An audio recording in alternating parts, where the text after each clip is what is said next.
പോട്ടെ.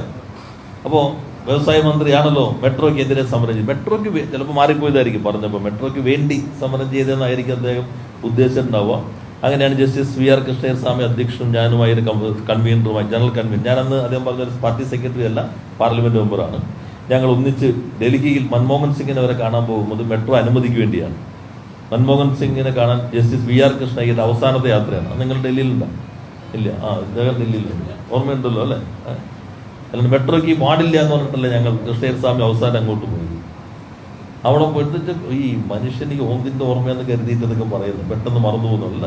ഇതെല്ലാം പഴയ പോലെ അല്ല, എല്ലാം ഉണ്ടല്ലോ നമ്മുടെ കയ്യിൽ. അന്ന് ഞങ്ങൾ സമരം നടത്തി, സിംഗപ്പൂർ കമ്പനിക്ക് കൊടുക്കാൻ ശ്രമം നടന്നു. ഇവിടെ നിന്ന് കമൽനാഥ് ഉൾപ്പെടെ അന്നത്തെ കൊച്ചി ഉണ്ടായിരുന്ന പത്രക്കാർക്ക് അറിയാം, ലേബർ ഡിന്റെ വലിയ മീറ്റിംഗ് നടന്നു. ഏറ്റവും ഒടുവിലാണ് DMRCക്ക് കൊടുക്കാൻ തീരുമാനിച്ചത്. നാട് ആഗ്രഹിച്ചായിരുന്നു. അന്ന് ഇന്നത്തെ മുഖ്യമന്ത്രി ശ്രീ പിണറായി വിജയൻ, അന്ന് പിണറായി വിജയൻ പാർട്ടി സെക്രട്ടറി, ഇതൊക്കെ മെട്രോയ്ക്ക് വേണ്ടിയുള്ള സമരങ്ങളാണ്.